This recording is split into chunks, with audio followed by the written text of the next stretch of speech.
నన్ను అండమాన్లో ఒక డౌట్ అడిగారు. మాతాజీ మీరు వచ్చారు సత్సంగం చెప్తున్నారు అని నా మిత్రుణ్ణి రమ్మంటే, రాను రాను నేను నాన్ వెజ్ తిన్నాను అందుకని మాతాజీ గారి దగ్గరికి నేను రాకూడదు అన్నారు, అది నిజమా అని అడిగాడు. నేను కూడా ఒక మాట అడిగాను, మీ ఇళ్లలో ఒక శరీరం మరణించి ఉంటే వాళ్ళు వెళ్ళి పూజలు చేస్తారా, గుళ్ళకి వెళ్తారా? ఇంట్లో శరీరం మృత శరీరం ఉంటే వాళ్ళు గుడికి వెళ్తారా? మరి శరీరం అదే మృత శరీరాన్ని పొట్టలో పెట్టుకున్న వాళ్ళు ధ్యానానికి అర్హులా, పూజలకు అర్హులా? చెయ్యొచ్చా? చెయ్యకూడదు. ఇంట్లో శవం ఉంటే పూజకి పనికిరాము, మేము పూజ చెయ్యకూడదు అన్నారు. మరి ఒంట్లో శవం పెట్టుకొని ఎలా పూజ చేస్తారు? దోషమే కదా. కాబట్టి ఎప్పుడో తిన్నాం ఏదో చేస్తాం ఇలా ఇన్ని మన పత్రిజీ గారు ఒప్పుకోలేదు. పూర్తి శాకాహారులుగా జీవించమన్నారు. ఇది రెండోది. మూడోది ధ్యాన జగత్ పరిపూర్ణత్వం, ఆత్మజ్ఞానం పొందాలి అంటే ధ్యానం మాత్రమే ఏకైక మార్గం. ఈరోజు ఇక్కడ మీరందరూ ఇక్కడ చేరగలిగారు అంటే ఆదిశంకరాచార్యులు వారు చెప్పిన ఒక శ్లోకం గుర్తొస్తుంది. దుర్లభం త్రైమే వైతత్ దైవానుగ్రహ హేతుకం మనుష్యత్వం ముముక్షత్వం మహాపురుష సంశయ. ఒక మనిషి మానవుడి జన్మ తీసుకోవాలన్నా ఆ తీసుకున్న వాడికి మోక్షం పొందాలి, ఆధ్యాత్మిక సాధనలు చేయాలనే ఆలోచన కలగాలన్నా అలాంటి ఆలోచనలు కలిగిన వ్యక్తిని సన్మార్గంలో నడిపించే గురువు దొరకాలన్నా పూర్వజన్మలో చేసుకున్న పుణ్యం పరిపూర్ణ భగవత్ అనుగ్రహం ఉంటేనే అది సాధ్యమన్నారు. మరి మీరేమంటారు? మీరందరూ ఆ అదృష్టాన్ని కలిగి ఉన్నారు, పూర్వజన్మలో చాలా పుణ్యం చేసుకుని మీరు ఈ భూమి మీదకి వచ్చారు అని నేను అంటున్నాను. మరి ఒప్పుకుంటారా? మీ అందరికీ దొరికారా గురువు? మరి ఈ స్థాయికి ఎదిగేలా మీ అందరికీ ఇలాంటి ధ్యాన జగత్తు పిరమిడ్ జగత్తు నిర్మించి మీరందరూ కూడా అతి సూక్ష్మంగా మోక్షానికి అర్హులు అని బోధించారు. అవునా?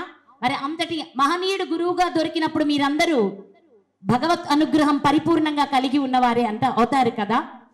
ఏంటి మీకు ఏం మంత్రం ఉపదేశించారు పత్రిజీ గారు? మీకు తెలిసిన మంత్రం ఏంటి చెప్పారు? శ్వాస మీద ధ్యాస, అదే మంత్రం. అర్థమైందా? బీజాక్షరం. ఎంత దూరం వెళ్ళినా, ఎన్ని స్తోత్రాలు చేసినా, ఎన్ని వేదాలు చదివినా, ఎన్ని ఉపనిషత్తులు చదివినా, ఇప్పటి వరకు వీరి గురించి ఆమె చాలా చెప్పారు. వారు ఎలా ప్రారంభమయ్యారు, ఎలా ఏమేం చేశారు అని. ఈయన ఒక మహాగ్రంథాన్ని రచిస్తున్నారు. మహాగ్రంథం అనే చెప్పాలి. అందులో ఉపనిషత్తుల సారం, వేదాల సారం, ఎన్నో ఎన్నో వందల వేల గురువుల యొక్క సందేశాలు. దాని పేరేంటో తెలుసా మీకు? శ్వాస. ఆ పుస్తకం చూస్తే నేను ఆశ్చర్యపోయాను. ఇన్ని ఉపనిషత్తుల్లో నుంచి ఇన్ని విషయాలు ఎలా ఇవ్వగలిగారు?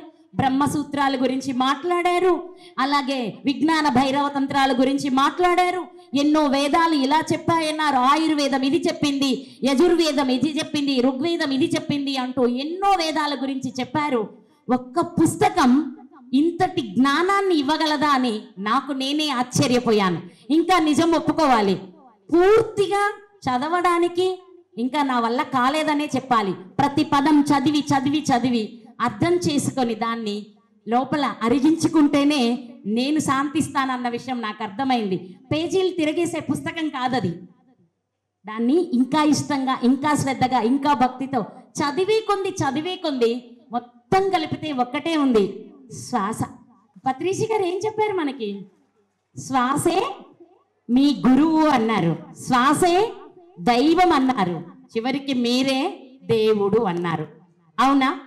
మాకు ఎప్పుడు మొదలు పెట్టాం? 2000 సంవత్సరంలో మొదలుపెట్టి ఇలా ప్రయాణం చెయ్యగా ఒక 20 సంవత్సరాలప్పటికీ 4 మహావాక్యాలు చెప్పారు. అహం బ్రహ్మస్మి, అయమాత్మా బ్రహ్మ, శివోహం, ప్రజ్ఞానం బ్రహ్మ అంటూ 4 మహావేద వాక్యాలు మా గురువు మాకు తెలియచేసి నువ్వే దేవుడురా అన్నారు. ఎన్ని సంవత్సరాలు చేస్తే మాకు ఆ పదం తెలిసొచ్చింది? మరి మీకో ఏం లేదు, ఒక్కటే, హాయిగా కుర్చీ ఉంటే చాలు మీరు దేవుడు అయిపోవడమే. అర్థమవుతుందా? ఇలాంటి గొప్పదైన గురువు దొరకడం. ఇంకోటి కూడా, నేను ఈరోజు ఇలా కనిగిరి వెళ్తున్నాను అని వాళ్ళందరూ కూడా పిరమిడ్ జగత్తులోని వాళ్ళే, కానీ మా గురుదేవులు సంత సదానందగిరి బాబా ద్వారా పరిచయమైన వాళ్ళు. ఇలా రవిశాస్త్రి గారు ఆహ్వానించారు, నాన్న నేను కనిగిరి వెళ్తున్నాను ఈరోజు సాయంత్రం అంటే, అవునా అమ్మా, అక్కడ తను కూడా రవీంద్ర గారి గురించి కూడా చెప్పి వారు కూడా బాగా గురువు గారితో ఇలా ఉండేవారని చెప్తూ రవిశాస్త్రి గారి గురించి ఒక మాట అనేవారట గురువు గారు, మీరు ఆత్మజ్ఞానం కావాలి అంటే నా దగ్గరికి రండి, ఆనందమైన అద్భుత ఆర్థిక అభివృద్ధి లాంటి జీవితాలు కావాలంటే రవిశాస్త్రి గారి దగ్గరికి వెళ్ళండి అనేవారట. అదేంటి నాన్న అంటే, వారు చాలా పెద్దవారు, అందుకని నేను వారిని నాన్న అంటాను. అదేంటి నాన్న అంటే, జ్యోతిష్యం చెప్పడంలో రవిశాస్త్రి గారిని మించి ఇంకెవరు ఉండరు, అంతటి జ్ఞాని తను అని అందరిలో చెప్పేవారు పత్రిజీ గారు అని చెప్పేవారు. అప్పుడు నాకేమర్థమైందంటే, ధ్యానం అందించిన దాంట్లో ఆయన ఎంతో ఉన్నతులు, అందులో ఇంకేం లేదు. అంతటి గురువే ఇలాంటి వ్యక్తి గురించి మాట్లాడారు అంటే ఏంటి దాని అర్థం? ఇంకోటి కూడా ఉంది, వారికి నాకు మధ్యలో ఇంకొక చిన్న లింక్ ఉంది. వీరి పేరు మారెళ్ళ రవిశాస్త్రి గారు. నా ఆధ్యాత్మిక ప్రయాణం మొదలయ్యింది మారెళ్ళ రామకృష్ణ మాస్టర్ గారు, గాయత్రి పరివార్. వారి ద్వారా మొట్టమొదట యజ్ఞోపవీత ధారణ, గాయత్రి మంత్రోపదేశం 1999 డిసెంబర్లో పొందాను. ఆయన ఎంతటి జ్ఞానం, జ్యోతిష్య శాస్త్రంలో వారి ఎంతటి అద్భుతమైన జ్ఞానం కలిగిన వారో నాకు ముందుగానే తెలుసు కనుక మాస్టర్ గారి ద్వారా ఈయన జ్యోతిష్యం నేర్చుకున్నారు. కాబట్టి పత్రిజీ గారు చెప్పింది 100కి 1000% నిజమని నేను ఒప్పుకున్నాను అన్నమాట. కాబట్టి ఒక మంచి బోధించే వాళ్ళు ఉండడం మన అదృష్టం. మీరందరూ నిత్యం ధ్యానం చెయ్యండి, పరిపూర్ణ శాకాహారులై జీవించండి. అమ్మ ఈ మాట మాత్రం అరగదు అనకండి, దయచేసి అరగాలి తప్పనిసరిగా. మన అందరం శాకాహారులమే అవ్వాలి. మూడో విషయం, నిత్యం సేవ చెయ్యండి. మీ శ్వాసే మీ గురువు అన్నారు కదా, ఏం బోధించింది? మీ శ్వాస మీకు, మా గురువు నాకు ఇన్ని ఇచ్చారు అని చెప్పాను. శ్వాస మీకు గురువై మీకేం అందించింది? మీరేం నేర్చుకున్నారు మీ శ్వాస నుంచి? ఏం నేర్చుకున్నారు?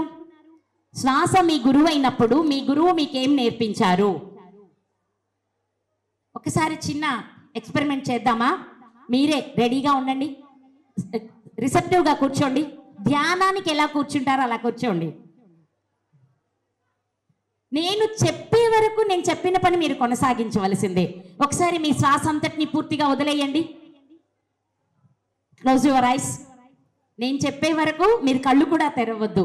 Inhale, inhale, inhale, inhale, inhale.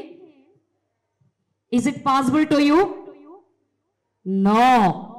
అంటే ఇప్పుడు ఏం నేర్పింది మీ శ్వాస మీకు? వదలకపోతే తీసుకోవడం అసాధ్యం. అర్థమైందా? శ్వాస గురువుగా మనకేం బోధించారో, మనం ఒకటి వదలకపోతే ఒకటి పొందలేం.